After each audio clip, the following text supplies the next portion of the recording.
আসসালামু আলাইকুম। গরম খবর, তাজা খবর, ব্রেকিং নিউজ।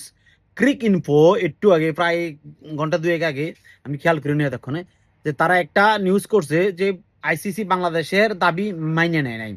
আইসিসি বলতেছে যে তোমরা যদি খেলো ইন্ডিয়া যেয়ে খেলতে হইবো, নাইলে তোমরা পয়েন্ট হারাইবা। মানে এটা কোনো ফাইজলামি?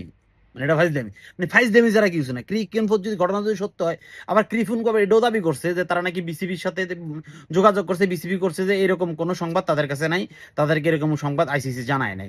এখন যেহেতু ক্রিক ইনফোর মতন একজন একটা নিউজ চ্যানেল এটা খবরটা দিছে, আমি এটাকে মোটামুটি 70-80% সত্য ধরে নিতে পারি।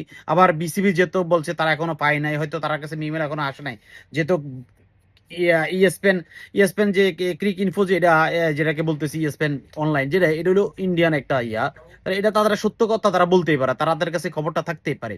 এটা এটা আমি অস্বীকার করতে পারতেছি না যে একদম মিথ্যা খবর। আবার এটা সত্য বলতে পারতেছি না কেন বিসিবি এখনো বলছে যে তারা এখনো কিছু জানায় নাই। এই যেহেতু ইটালির টাইম এখন বাজে প্রায় 10:30, বাংলাদেশ টাইম রাতে 3টা। জানেন এই ভিডিও এখন সবাই দেখতেছেন কিনা? এখন আমরা যারা এই জিনিসটা আমরা আমি কিন্তু আগে একটু অনুমান করছি, কারণ ইন্ডিয়া কখনো এটা মাইনে নিব না।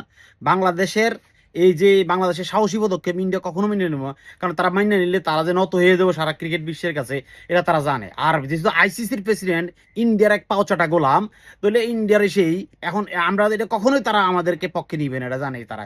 তারা তাদের নৈতিক পরাজয় তারা কখনো মেনে নেবে। এখন আমাদের করণীয় কি? আমাদের করণীয় যদি আমাদেরকে তারা এই সূচি পরিবর্তন না করে, আমাদেরকে এই শ্রীলঙ্কায় খেলতে না দেয়, আমরা পুরোপুরি বয়কট, যেহেতু আমরা আগেই কইছে Bangladesh government, Bangladesh cricket board কোনো তাদের কাছে নত স্বীকার করার কোনো দরকার নাই। আমরা ডাইরেক্ট বাই খেলবো না, 1 বছর টি-20 না খেললে কোনো কিছু যায় আসে না।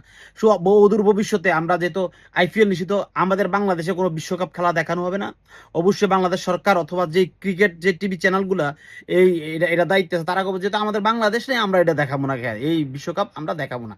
এটা আমাদের সিদ্ধান্ত নিতে হবে, এক কথাই এক দাবি, যেহেতু আমাদেরকে কারা খেলতে দিবে না, আমাদের ক্রিকেটে ইন্ডিয়ার আধিপত্যই তারা রাখবো, তো শুধু ইন্ডিয়াই খেলুক, আর কেউ খেলার দরকার নাই। ওই যে আমাদের একজন শিল্পী বলছিল কদিন পরে ইন্ডিয়া কারোর সাথে খেলবে না, ইন্ডিয়া খেলবে ভারতের সাথে, ভারত আর ইন্ডিয়া খেলা হবে, তারাই খেলবে, আর আমাদের আর কিছু করে না। যেহেতু তারা 7টা প্রদেশ, 14টা প্রদেশ, তারা ভাগ হয়ে যাক, তারা বিভিন্ন দেশের নাম দিয়ে তারাই গেল, দরকার নেই। আইপিএল তারা চালাইতেছে এরকম তারা চালাক।